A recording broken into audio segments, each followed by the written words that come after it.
नारायणं नमस्कृत्यं नरं चैव नरोत्तमं देवीं सरस्वतीं व्यासं ततो जयमुदीरयेत्।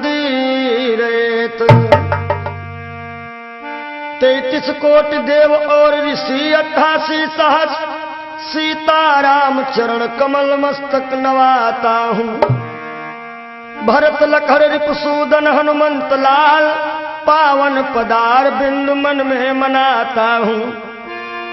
शंकर शिवा के पद बंदन कर बार बार गणपति खडानन के चरण चितलाता हूँ।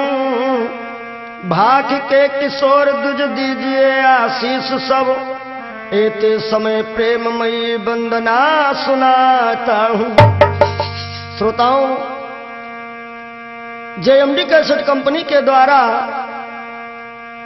हम ये रहस्यमयी चर्चा आप लोगों के समक्ष रख रहा हूं। मोर मोरनी की कथा, यानी कि ये मोर मोरनी राष्ट्रीय पक्षी पूर्व जन्म में कौन थे, आइए सुनिए इस छोटे से कथानक के माध्यम से, और सीडी के द्वारा आप लोग इसका दर्शन करें और श्रवणपान करें। प्रथम सुमिर गुरुदेव को धर गणपति का ध्यान, मोर मोरनी की कथा का करता मैं गान। धर्मध्वज का पुत्र था गुड़ी और बलवान, नई उम्र थी लाल की धर्मवीर था नाम। कि घूमत फिरत विपिन अखबारा,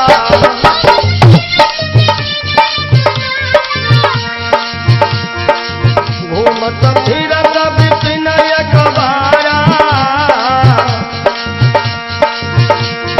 ये धर्मवीर नाम का लड़का जो है एक बार एक विपिन में घूमने के लिए जाता है, जहां पर एक माता रानी का विशाल मंदिर बना हुआ है, और उस मंदिर के सामने एक बड़ी सुंदर कन्या बैठी है, माता रानी का गुणगान कर रही है। आज धर्मवीर ने जब उस लड़की को देखा तो धर्मवीर का मन जो है उस लड़की की तरफ खिंच जाता है। होता क्या है, घूमत फिरत विपिन अखबारा,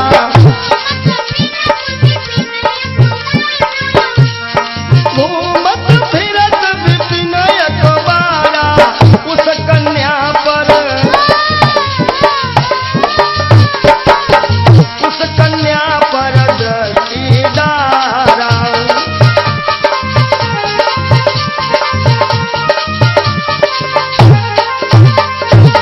आज धर्मवीर जब उस लड़की को देखता है उसके ऊपर इतना आसक्त होता है, काहे के जिस चंद्रवती की चंद्र घटा चांद को चकित कर जाती थी,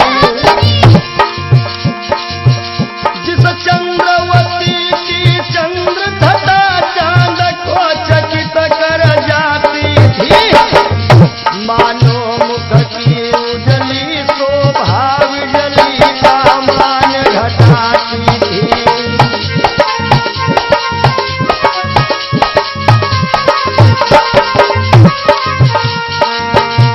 मंदिर के द्वारे पर कन्या मां से अरदास लगाती थी, और विनती करती थी बार बार यह गीत मनोहर गाती थी।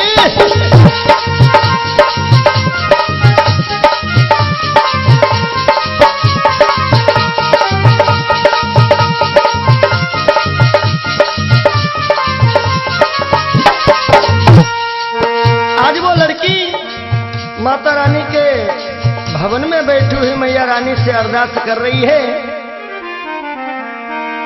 और बिनती मेरी, बिनती मेरी, बिनती मेरी स्वीकार करो अम्बे मैया, अम्बे माँ, अम्बे माँ मेरी माँ शेरा वाली, भर दे झोली खाली मेरी माँ शेरा वाली।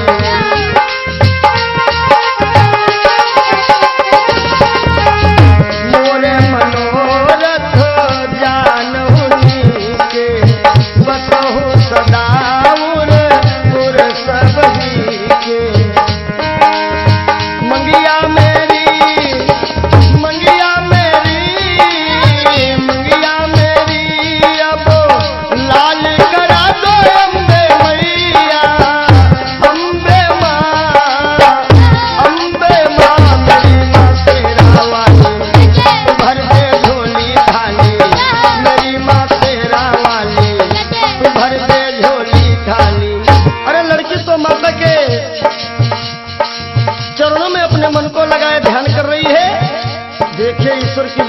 ऐसी होती है।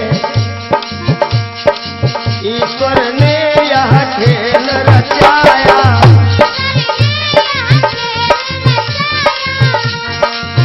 ईश्वर ने यह खेल रचाया,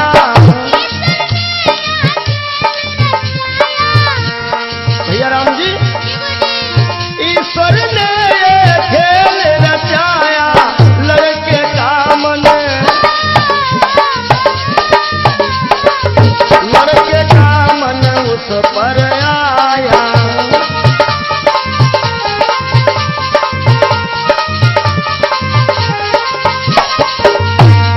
हालांकि लड़का तो अनजान है, कोई परिचय नहीं है लड़की से, लेकिन आज उस लड़की से इस लड़के को इतना प्रेम हो गया है। और भैया प्रेम की बात तो आप लोग जानते ही हैं। प्रेम की बात जमाने से निराली देखी, प्रेम से प्रेम की फलती हुई डाली देखी। प्रेम ही पैर की दीवार बना देता है,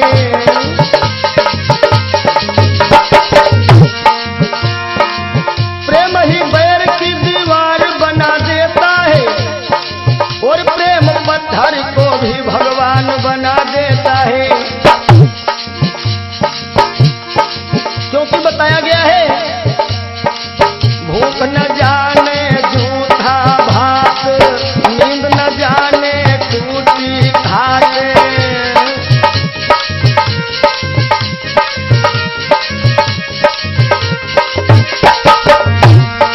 भूख न जाने जूठा भात, और नींद न जाने टूटी घाट।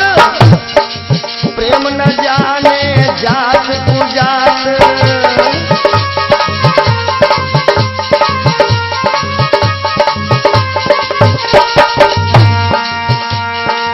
धर्मवीर की मति बोराई, माता से यह टेर लगाई।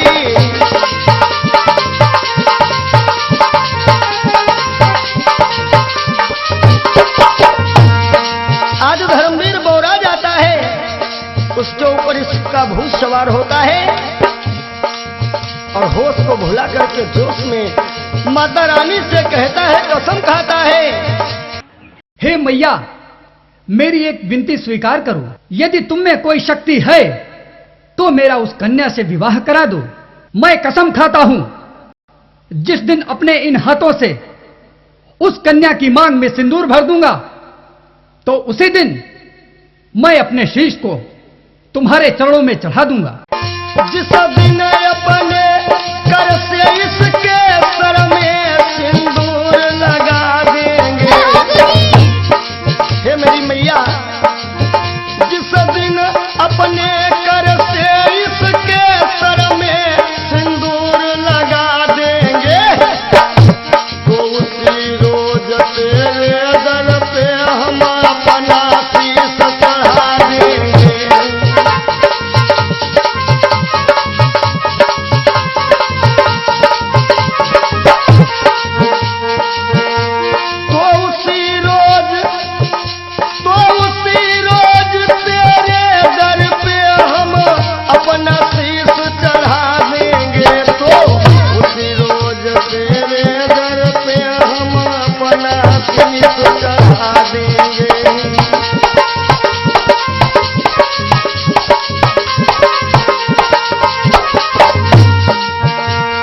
आज इतना कह करके ये लड़का जो रहा अपने घर चला आता है। और मित्रों याद रखें कि 24 घंटे में एक बार सरस्वती सबकी जबान पर आती है, यानी कि इससे ये हम आप लोगों को ज्ञान मिलता है कि जब भी बोले थोड़ा सोच विचार करके बोलें। आज धर्मवीर अपने बाप के सामने आया और बेहाल बैठा हुआ है। धर्मध्वज कह रहा, बेटा धर्मवीर बड़ा उदास बैठे हो, बात क्या है? धर्मवीर रोने लगा, पिताश्री मैं विवाह करूंगा तो उसी लड़की के साथ में करूंगा, नहीं तो मैं आत्महत्या कर लूंगा। आज धर्मवीर का पिता धर्मध्वज बड़ा बेचैन होता है कि धर्मा ध्वज कन्या घर आए,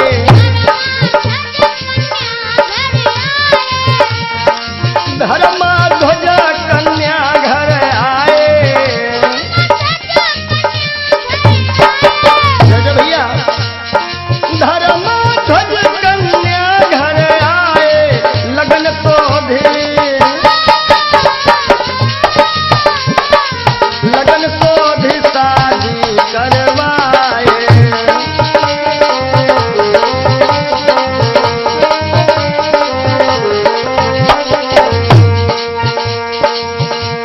आज धर्मध्वज उस लड़की के घर पे जाते हैं, विवाह की सारी तैयारियां हो जाती हैं। बड़ा धूमधाम के साथ में धर्मध्वज और उस लड़की के बाप ने परस्पर सीने से सीना लगा करके समधि संबंधी वाला पूरा रूप अपनाते हैं। आज विधि विधान के साथ में इस लड़की का विवाह संपन्न होता है। आज देखेंगे कि लड़की की विदाई हो रही है। जब कन्या की भई है विदाई, साथ चला कन्या कर भाई।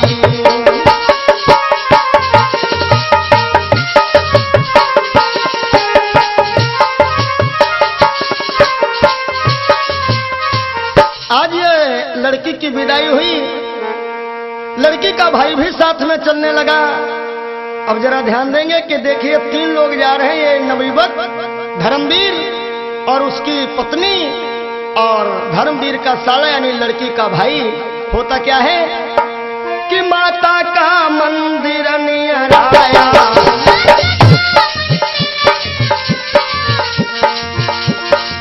माता का मंदिर नियर आया, और धर्मवीर नहीं शीश झुकाया।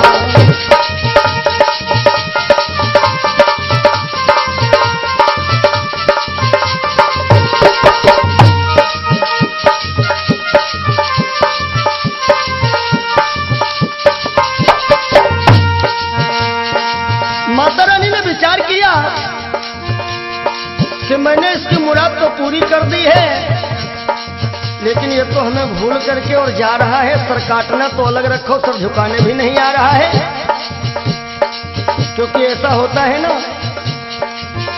हरे राजा जोगी अग्नि जल, इनकी उलटी रीति। राजा जोगी अग्नि जल, इनकी उल्टी रीति यानी मतलब निकल गया, पहचानते नहीं। आज माता ने विचार किया कि हो सकता है धर्मवीर ने अपनी पत्नी का भी मुंह नहीं देखा है, क्योंकि लंबे घूंघट में थी ना। अब क्या हुआ, माता रानी ने ऐसा अपना प्रदर्शन दिखाया, बड़े जोर से एक हवा का झोंका आ गया, घट उलट गया, घूंघट पलटा, देखा गजगामिनी बैठी है। धर्मवीर ने देखा कि दुर्गा माँ के मंदिर वाली ये सुंदर कन्या बैठी है।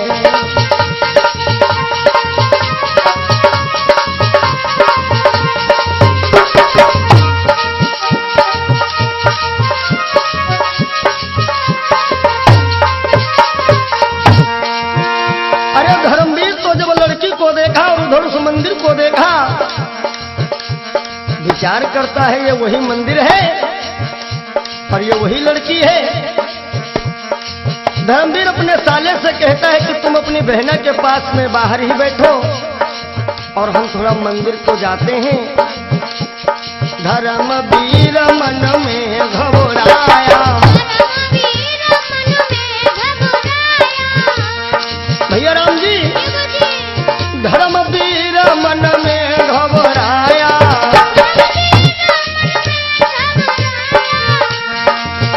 अरे धर्मवीर मन में घबराया, भागत भयो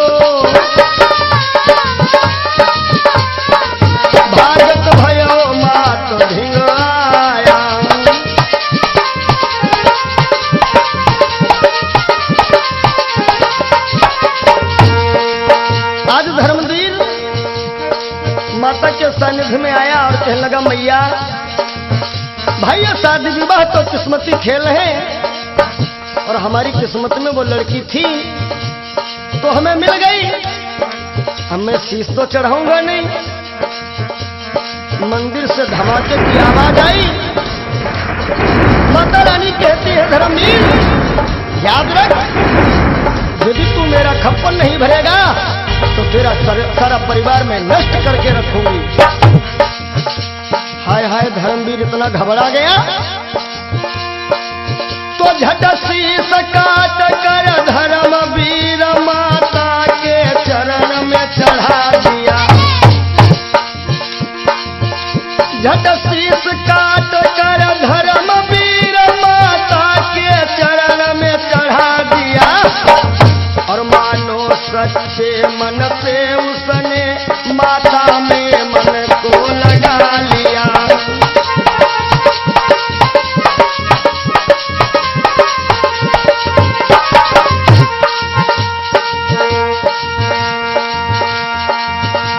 वीर की कैसी लाचारी, भैया राम जी, वीर की कैसी लाचारी, मेरी शेरा वाली मात तुम्हारी महिमा है न्यारी।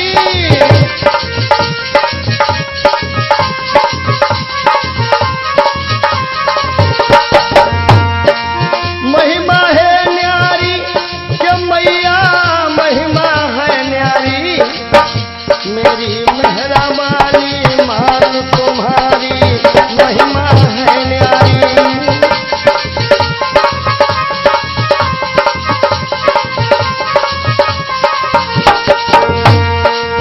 और इधर भागवत प्रेमियों, जब काफी समय हुआ धर्मवीर बाहर नहीं निकला।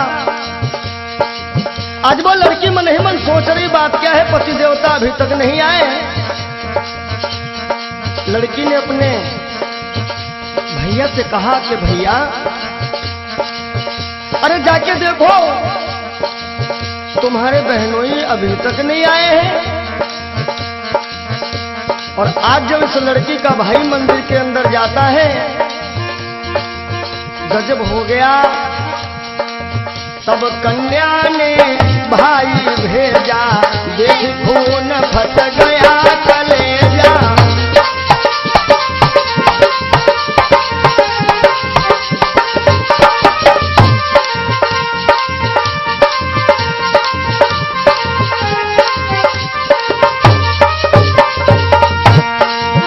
आज इस लड़की का भाई जब मंदिर में पहुंचा, देखा कि बहनोई का धड़ अलग पड़ा है और सर अलग पड़ा है। बेचारा भाई फूट फूट करके रो रहा है। अरे मन में सोचा तब भाई ने, हाँ विधना क्या उत्पात किया। मन में सोचा तब भाई ने, हाँ विधना क्या उत्पात किया। और सोचेगी बहना मन अपने भाई ने पति को मार दिया।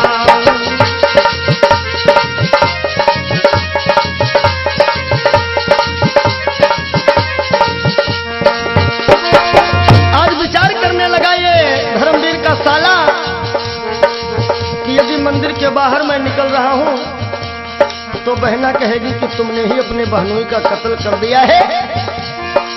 इसलिए कि तलवार उठाकर भाई ने अपने भी शीश को काट दिया। वाह रे माता रानी तेरी लीला। तलवार उठाकर भाई ने अपने भी शीश को काट दिया। और इस लोक लाज के चक्कर में भाई भी है परलोक गया।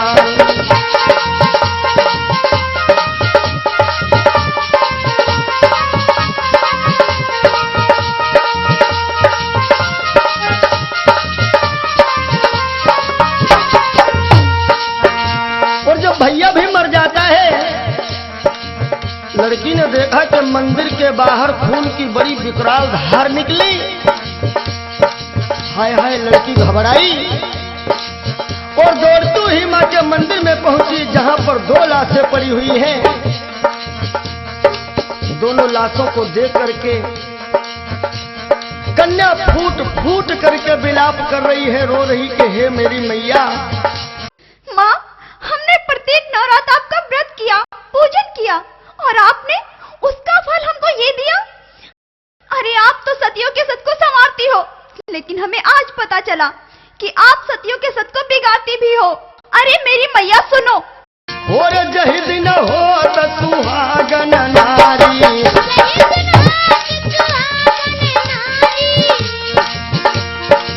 जहि दिन हो सुहागन नारी, अरे पहले पूजा करत तुम्हारी।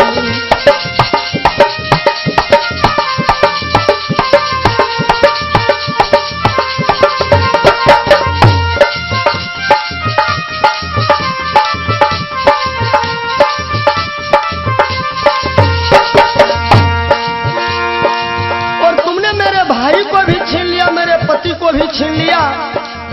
मैया, बिना पति के मेरा जीवन जीना तो बार बार धिक्कार है, क्योंकि एक पत्नी के लिए पति क्या है, सुनेंगे जरा।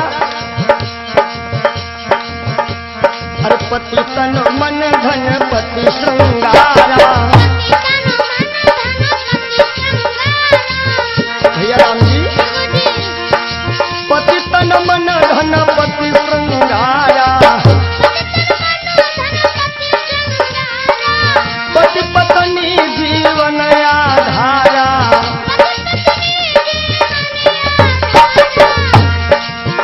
और नारी धर्म व्रत देवन दूजा करहि निरंतर, करहि निरंतर पति पद पूजा।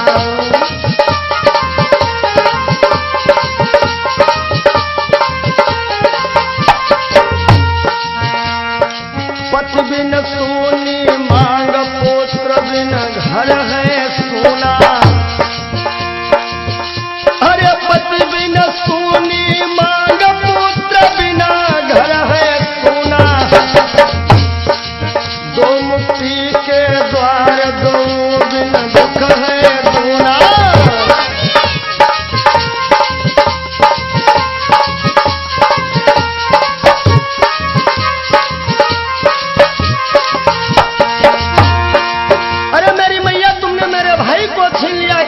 भाई था और मेरे पति को भी छीन लिया है, तो याद रखो मेरी मैया। अरे मेरी मैया सुनो, यदि आपका खप्पर इन 2 लाशों से नहीं भरा है तो तीसरी लाश हमारी होगी माँ, हमारी होगी। अरे कन्या कर में खड्ग उठाई,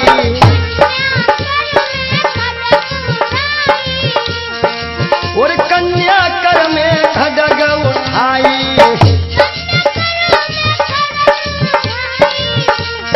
भैया राम जी, कन्या कर में खड्ग उठाई, मंदिर से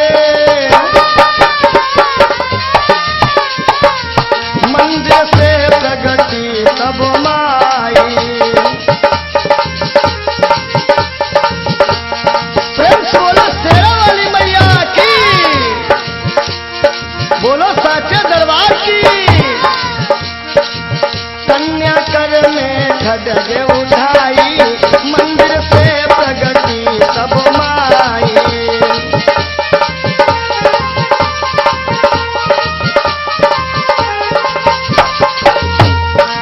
आज माता रानी प्रकट हो गई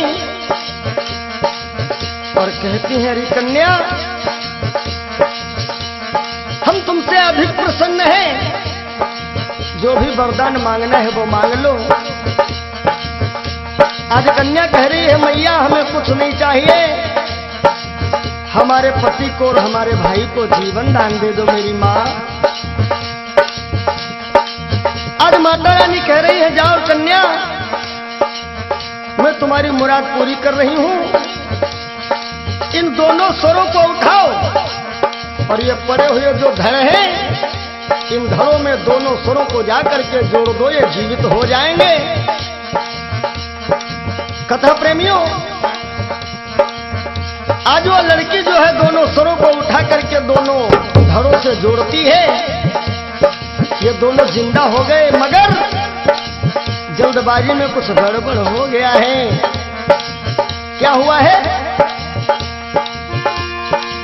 पति भाई का शीश उठाया,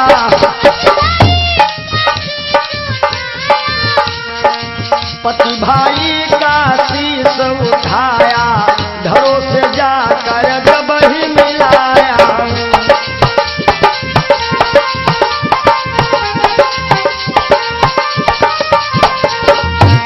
दोनों जिंदा हो गए, लेकिन क्या हुआ है भैया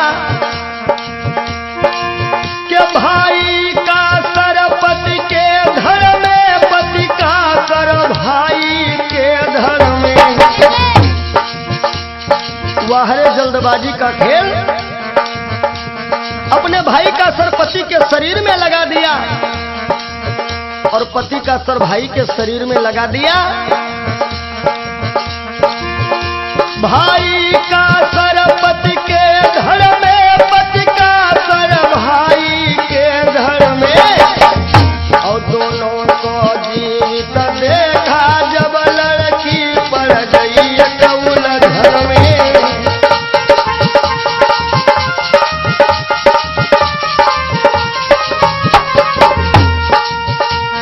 अब जब ये दोनों जिंदा हो गए, लड़की तो उलझन में पड़ गई, दो में से किसके साथ में जाऊं जो कि सती भी हो सकूं और पुत्रवती भी हो सकूं। ये किसके साथ आज मैं जाऊं?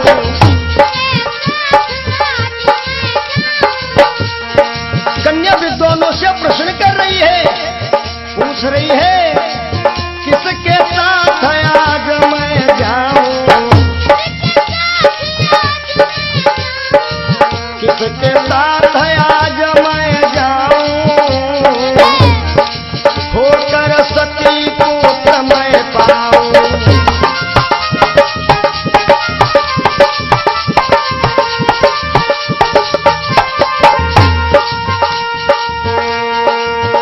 जब इस लड़की को कोई उचित सलाह देने वाला नहीं मिलता है, तो आज ये लड़की माता रानी के मंदिर में आकर के और पुनः मैया रानी से प्रार्थना करती कि हे मेरी मैया, कि दुश्मन है सारा जमाना, हे अम्बे मैया हमें ना भुलाना। दुश्मन है सारा जमाना, हे अम्बे मैया हमें ना भुलाना।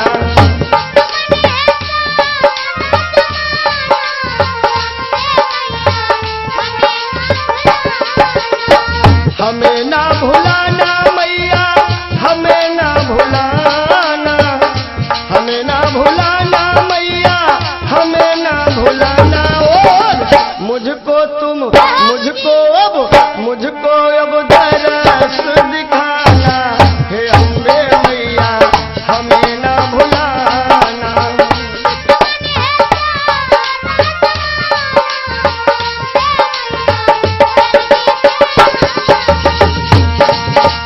और हे मेरी मैया,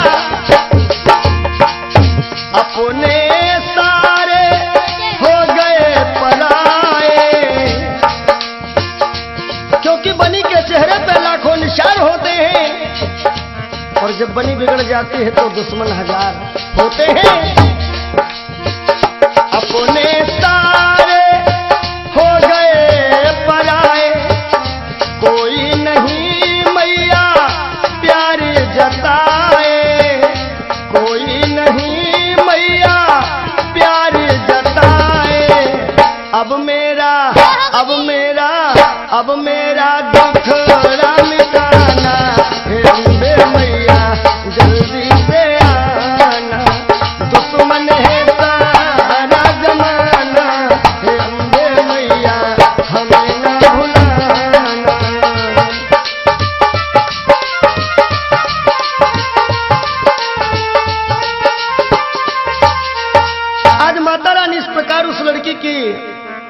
को जब सुनती हैं आज प्रसन्न हो गई। और माता रानी बड़ा सुंदर सा रास्ता दिखाया है। कैसे कि तब माता ने राह दिखाई, तब माता ने राह दिखाई,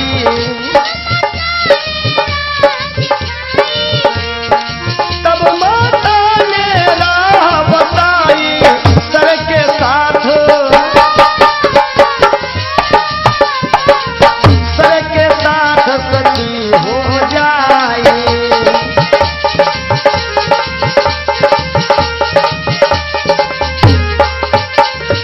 लड़की कह रही है कि हे मैया, ये बात तो आपकी शब्द है। देखिए ये नियम होता है, कोई भी नारी अपने पति के सर के साथ में सती होती है, क्योंकि सर की जो होती है ना वो पहचान होती है। लड़की कह रही मैया सर तो पति का है, सती तो हो जाऊंगी, लेकिन शरीर तो भाई का है, मैं पुत्रवती कैसे बनूंगी। माता रानी ने कहा पुत्रवती तू बनेगी भोग से नहीं बल्कि योग से, यानी कि शरीर से शरीर का बिना संपर्क किए हुए ही तू मां बन जाएगी। और अगले जन्म पुत्र तुम पाओ,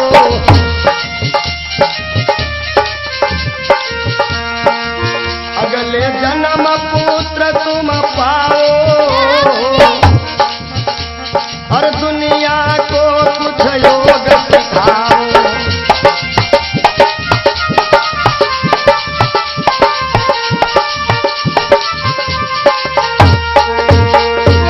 अगले जन्म में तुम माता बनोगी।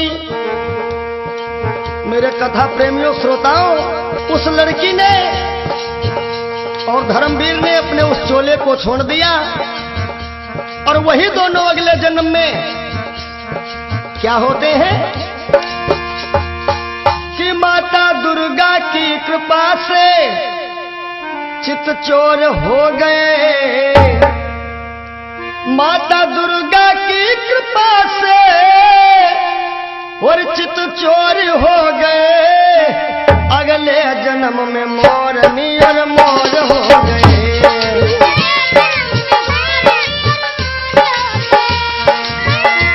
माँ दुर्गा की कृपा से चितचोर हो गए। अगले जन्म में मोरनी और मोर हो गए। हाय मोर हो गए।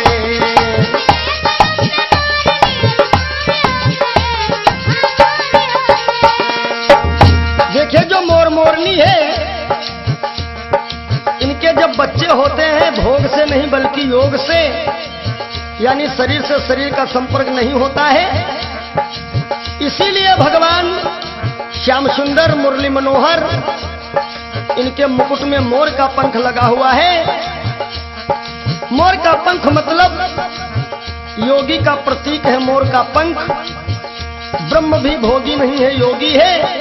ठीक इसी प्रकार मोर पक्षी भी भोगी नहीं है बल्कि योगी है। भगवान के घर देर है, अंधेर नहीं है, अंधेर नहीं है।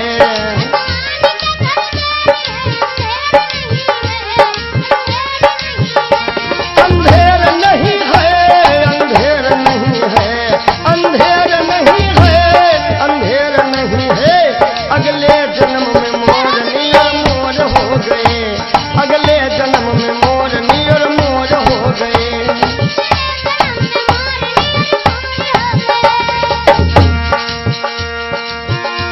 इस मोर मोरनी की गाथा हमने अब तुम्हें सुनाई है।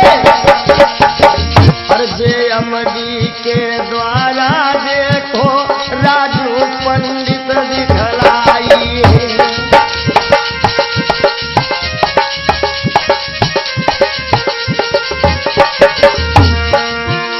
आइए थोड़ा परिचय अपने बाबत में देता चलूं। सधुआपुर का रहने वाला मैं सुरेश चंद्र कहलाता हूँ। और सर्वस दुष्ट आचरण त्याग अपना कर्तव्य निभाता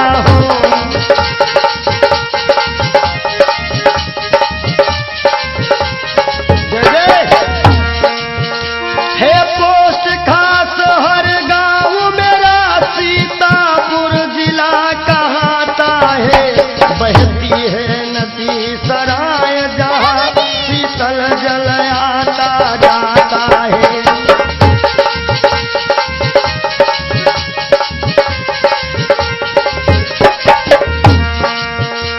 हे बाबा सिद्ध प्रसिद्ध जहाँ पीपल स्थान बनाया है। अरे एक माँ काली का मंदिर है, मैया ने हमें अपनाया है। एक शिव शक्ति का मंदिर है, मैया ने हमें अपनाया है।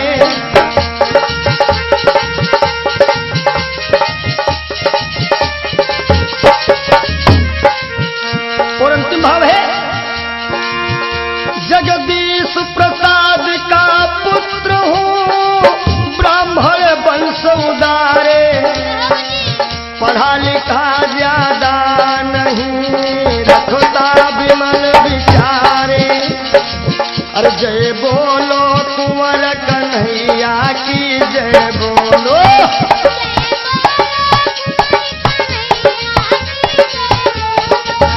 जय बोलो यशोदा जी के